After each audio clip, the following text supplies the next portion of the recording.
Hello, this is Shivam Sood. Currently, I'm pursuing PGPM flagship program from Soil Institute of Management. I have a 5 year of experience in TCS. I was working there as an IT analyst. During a certain point in time, I felt that there is a need to pursue MBA. That's where Soil kicked in. So during my time in TCS, initially I was working with the internal processes and the internal systems only as a back-end developer. But as I graduated and moved further, my experience was mostly focused in the client experiences. Dealing with the client, I was getting a little bit of exposure of the business, how the business is actually working and what is the impact of the things that actually I am developing. I felt there is a knowledge gap. I could not, properly get on to understanding them, and I was not really getting involved in the decisions being taken. I thought I should be on the other side of the business and taking those necessary decisions, and the numbers were really intriguing. My managers used to, work on all the requirements from the business side and how are they impacting the revenue and all, and I was really, interested in that, and I decided to pursue the PGPM program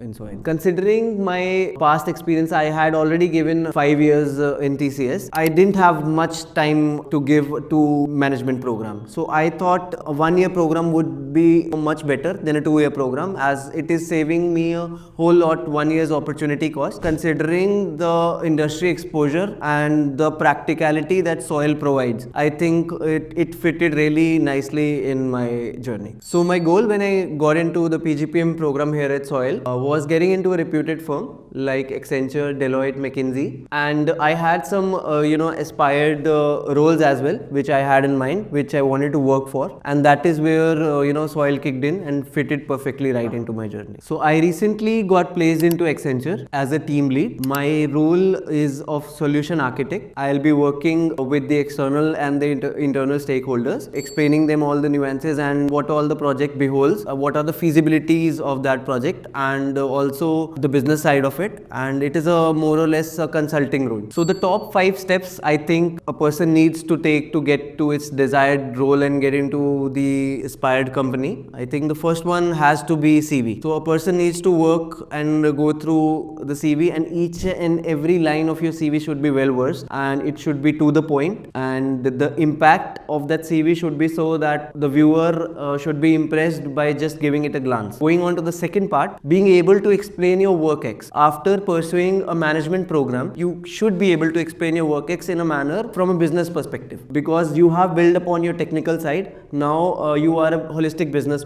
individual. Being able to explain that in a manner which convinces the interviewer is the most important part, I think. So the third step which I feel is very important for in this journey is maximizing your career development sessions, which happens here at Soil. The amount of knowledge that CDS sessions hold for us is immense, because we might think we know what is being taught to us earlier, but there are a lot many knowledge gaps that are being fulfilled by these sessions. And in these sessions, we did lot of industry deep dives. We dig down into each and every industry. We came to know about what all each and every industry beholds for us and how all we can learn about them in a manner that we are able to convince the interviewer, and we develop ourselves as well. Because if we sit for any role in an interview, the most important aspect is, do we have the knowledge of that particular industry for which we are applying? That is where CDS sessions helped me a lot. So the fourth step which I feel is very important in this journey is the industry exposure. So here at Soil,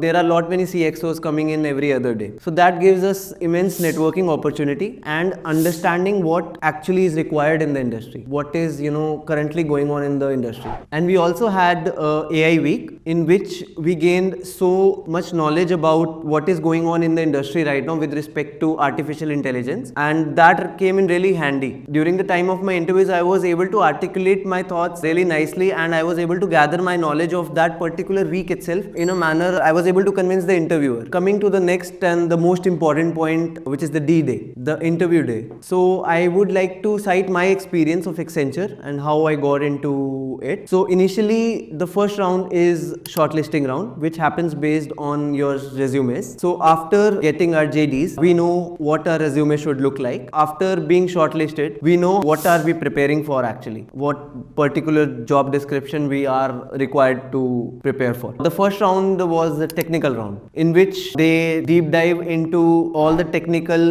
skills you have mentioned, as well as your past experience you have mentioned in your resume. So be sure you have a good hold of that. Next thing comes on to be your academic projects. Along with that, what all industry exposure you have, like I was mentioning about the AI week. So that really comes into play now. You have to explain them what are the practical things you have gained and how you've applied them actually. And the next round was a techno HR round, in which they checked, was I a good fit for a leadership role, as I was selected for a team lead role. Do I have a good client handling experience or not, and have I led any teams or not? That is where my industry networking came into play. I was able to understand what industry needs right now in terms of leadership. So that is where I was able to articulate really nicely what is required by the job and what all I bring to the table. These are the 5 stages I think each and every individual should follow to crack your aspired role.